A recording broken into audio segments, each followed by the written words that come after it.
Fantastic! Hello there! Master Hellish here and welcome back to my OpenTTD tutorial series. Now if you haven't seen the previous episodes, I highly recommend you go and watch them because this episode is going to build on what we learned on previous episodes. This episode is the second in the series of Advanced Railways. Now I'll just point out quickly that this isn't advanced to a person that has been playing OpenTTD for a long time. This is probably advanced stuff for a new person, but we're going to get more complicated as things go on. Last time we built this little rail network and it was working quite well until we put too many trains on it. So today we're going to be moving away from the basic signals and we're going to be looking at entry and exit signals and later path signals. So to start off doing this today, we're going to have a brand new station where we're going to concentrate our exit and entry signals, and I think we're going to have it down here. Yes, this will do. Let's just get rid of this piece of road and we're going to put a 3-track station in here. There we go. Oh, hang on a minute, the coal mine's in the way. Let me just see, can I delete that as well? Yes, I can. We can move it over. Brilliant.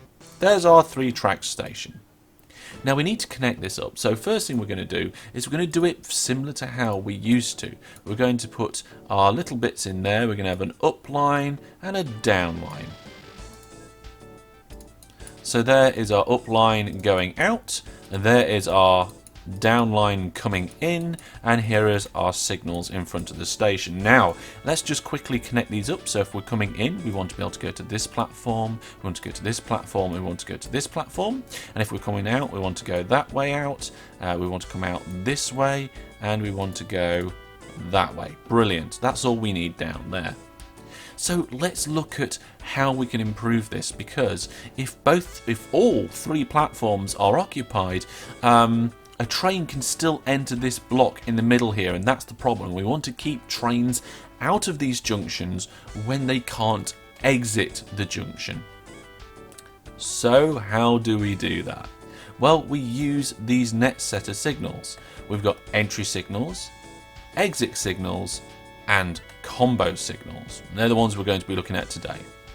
So for entry signals, they are green as long as there is one or more green exit signal from the following section of track. Otherwise it shows red. Okay, so we're also going to just quickly build this down here so that we can have a look at the signals in the reverse operation. So let me just quickly put in what we had there. Is that the same? Yeah, that's the same. Let's put in the current signals. There we go. And then we've got the exit signal. It behaves in the same way as a block signal, but is necessary to trigger the correct ones on a combo or pre-signal, which is the entry signal. Okay, so this is basically an in signal. So let's put one down here so you can have a look at it. That's an in signal. And this is an out signal. You can see the two side by side. They're not facing the right way, but that doesn't matter. There is then a combo signal, so it simply acts as both an entry and exit signal. So it allows you to build large trees of pre-signals, and it looks like this. Okay, so it looks like the entry signal, but the sign is vertical, the same as the exit signal. So let's just remove them for now. And we're going to redo this signal block down here. Now, for the purposes of this example, we're going to make this a through station. We're going to go in one way and out the other. And we're not going to use the down line just now. There we are. We're just going to go in one way and out the other. So let's connect ourselves up quickly to this section of track up here. Right, there we go. We just got a random connection made up, which will allow the trains to come round. And they're going to come round this way, and they're going to come round that way, and they're going to connect up here. Perfect. So let's get some trains moving into this section soon. Firstly, let's sort out these signals. So we've got a system here where we've got our platforms. We want to be our areas which they're exiting this junction, and we've got a signal which we want to be the entrance. So it stands pretty to reason that we want our entry and exit signals at those points. So let's remove these signals to begin with. And we'll just get rid of that piece of track for now. We don't need it in this particular example. And what we're going to do is we're going to put an entry signal here in the entrance to our junction. And then we're going to put an exit signal at the exit to our junction on all the exits to our junction. There we are. So we've got one entry signal and 3 exit signals. Okay. So let's get some trains going to see how these work. So let's go new vehicle. There we go. And let's get him to go from this station to this station and back again. Brilliant. That's all we'll do. But we're going to get a load of them. And I'm going to send a few on their way. And we're going to examine the signals as they go to learn how they work. So we've got one train on its way now. And we'll pause the game if needed. Here it comes. So before it enters this section in the middle, all the signals are green. It's going to go past the entrance signal. Once it goes past the entrance signal, the entrance signal itself is red. That is normal behaviour. That's what we'd expect. But then the train is going to go through and into the station. Once it enters the station, the exit signal turns red. Again, standard sort of behaviour. Okay, and once it's out of the junction area block, the entrance signal turns green. It's nothing too different yet. But here comes a second train. When the second train comes, it's the similar sort of thing happens. Before it enters the block, it's green. When it enters the block, it's red. And the train goes to one of the exits, which is green. Now, this happened before, so let's carry on. And we'll just stop that train there. Now, this is a third train which is coming. And we're going to see the same sort of thing happen again. It's going to enter the block, signal goes red, and it goes to the last exit. Now, this is where things are now different. Each exit is now completely blocked. There is a train in each platform. Every exit signal over here is red. Now, as a result, this entrance signal is also red. If this wasn't an entrance signal, if it was a normal signal, if it was a normal block signal, I just need to stop this train from coming. Stay there. There we go. Yes, if it was a normal block signal, so if we remove this signal and put in a normal one, there you go, you can see that it's green because the next block in front of this signal is the junction, and there's no train in the junction, so the junction is clear. So the signal says, hey, yeah, you can go forward into this junction, there's no train there.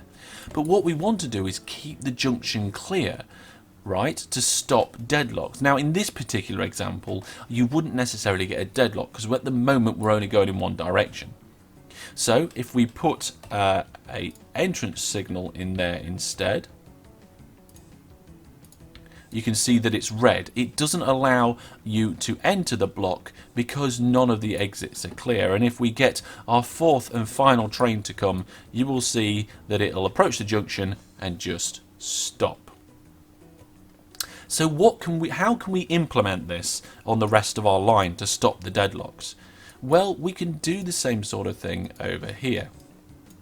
And we'll start with a smaller, simpler station. Here we go. So let's remove the signals which are there. So signals remove, S and R. And we're going to put an entrance signal going into this junction block here. There we are. And we're going to put an exit signal going out of the junction block here. There we go. Entrance, exit. Now, the station is a little bit different to our previous example. In our previous example, I deliberately did the tracks so the trains would be going in one way and out the other. There was only one in and 3 outs. Here in this example, a train leaving the station needs to go back into this block. Okay, and this is where the combo signal comes in. Okay. The combo signal acts as both an entrance and exit signal. So let's get a train on its way. Here it comes. So it enters the block, and let's actually just get all the trains on their way. There we are. There's going to be lots of trains coming now. So let's have a look at exactly what's going on here. Let's just do this. This particular junction is currently clear. Okay, and the entrance signal, this one here, is green. And that is because only one of the two platforms is taken. One of the platforms is red, the other one's green. So because there's an exit signal, or in this case a combo signal, which the train can go out from, it is green.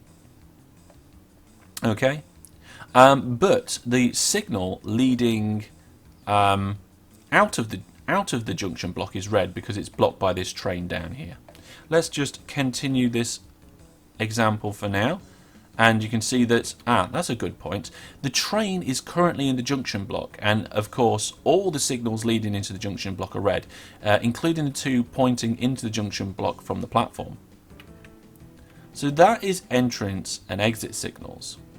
You can do much more complicated things with them, and maybe we'll look at them in a later tutorial. But there is something better than the entrance, exit, and combo signals. This here is the path signal. A path signal allows more than one train to enter a signal block at the same time. And you might be thinking, whoa, Hellish, wait a minute, that's crazy. You can't have two trains going into a junction at the same time. They'll crash into each other. Well, that is not the case. If a train can reserve a path safely to a stopping point, it will go into that block. Okay? So these are the standard path signals, and they're multi-directional. A train can go in from the backside. The other path signal is the one-way path signal. It allows trains to do the same thing, so it allows a train to enter a signal block at the same time if the train can reserve a path to a safe stopping point, but is one way, so the train can't pass from the backside. Let's have a look at this actually in use. So this is our junction block here, so we need signals going into it. So let's put a path signal going in here, a path signal going in to the block here, and we're leaving the junction block here, we're going out, so we'll leave it facing that way. Now this is nearly correct. Now what we want to be able to do is we want to be able to enter our station platforms. So we want our train to be able to come into the signal block, and then go through the back of this signal and into the platform. Okay, so these particular path signals allow the train to go in through the backside. That's okay. And on the way out, the train will meet the signal and wait if it's red and go through if it can reserve a path. Now, it's a little bit different down here. We don't want a train to leave this station and go down past this signal here. This is our entrance line, this is our up line, and we don't want the train to go the wrong way down it. So for path signals, we have to use this one here, the one-way path signal. So let's remove this signal and put in the one-way path signal. There we go. Now it's a similar situation with the exit here. We don't want a train to randomly wander down this line and enter the junction block via the back of this signal. So we'll remove that and we'll put a one-way path signal there. And that's it. That's about how it works. So for our particular example here, we've got an entrance line, an exit line with one-way path signals. We've got some platforms with multiple bidirectional path signals, and that's it. Let's see how these path signals work. If we've got lots of trains running, we've got quite a few trains. Let's get more let's get all the trains on the go, shall we? Let's see. All trains go. Let's see how this runs. Okay. So our first train is coming up to this signal block and enters it. Now the back of the train is still within this junction, so this path signal is red, and it stays red. This is the weird thing about path signals that people don't always understand. They are pretty much constantly red until a train gets to them. When a train gets to them, they will flash green momentarily. So let's go and see. We've got another train coming. Right, so now we have another train coming to our junction. And I want you to pay very close attention to this signal here. When the train gets to it, the signal is going to tell the train if it continue, and it's going to flash green. There we are. Did you see that? It was green for just a moment, and that allowed the train to pass. What happened is this signal said, well, you need to go down one of these two lines. And it says, well, this line is taken. You can't go that way, but you can go this way. So what it did, it reserved a path going through the signal block. Okay. And it actually reserved a path entering the opposite direction because it didn't want to go to this particular platform. So what I'm going to do is I'm going to quickly upgrade this network so it's all path signals, and then we'll take a look at it. Okay, so I've now upgraded this so all of the signals are path signals. Now let's have a look over here. So we know what we got with our path signals, that's fine.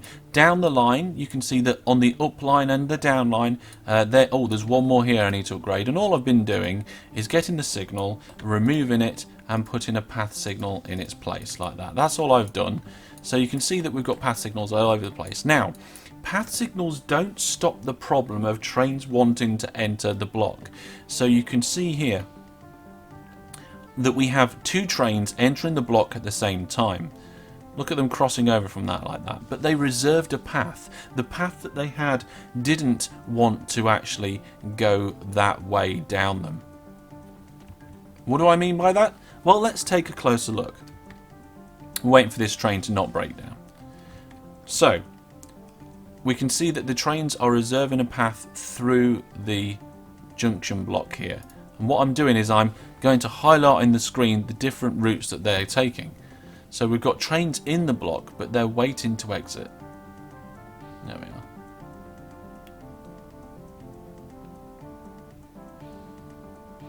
And you can see how the trains are reserving different lines as they're going through. Now, you can see that they're actually blocking the junction when they're in it. When you're doing path signals and junctions, it's a good idea to leave a train's worth of space on the exit. So if we go like this, put a signal down here, remove this one, and this is an exit here, so put a train's worth of space and remove the signal. This junction works a little bit better because then a train waiting to enter the junction block, this one isn't a path signal, there we are. A train waiting to enter the junction block, just as we've got here now, is not. So this one's waiting over here, and this one's waiting down here. But the train exiting the junction block, sat at a red signal, is not blocking any of the paths. So you can see here that the trains will then be able to move about. Now there are a lot of trains on this network, but it's still going. Look at that. And they're breaking down slightly as well, but you can see that they flow through quite nicely. So the trains are picking their paths, and as long as their paths don't cross, they can reserve a piece of track which they can then enter the junction block with, and this is actually a very powerful tool. So join me next time where I will be showing you what you can do with these path signals. You can do a lot more complicated things than what we're looking at now, and we'll look at some different station designs, some different depot designs and things like that. Well, if you've got any thoughts, ideas or questions, put them down in the comment section below, and I will see you in the next tutorial video. If you want to watch my latest Let's Play, a link to that is going to be in the end credits here. Thank you very much for watching, and until I see you next time, goodbye.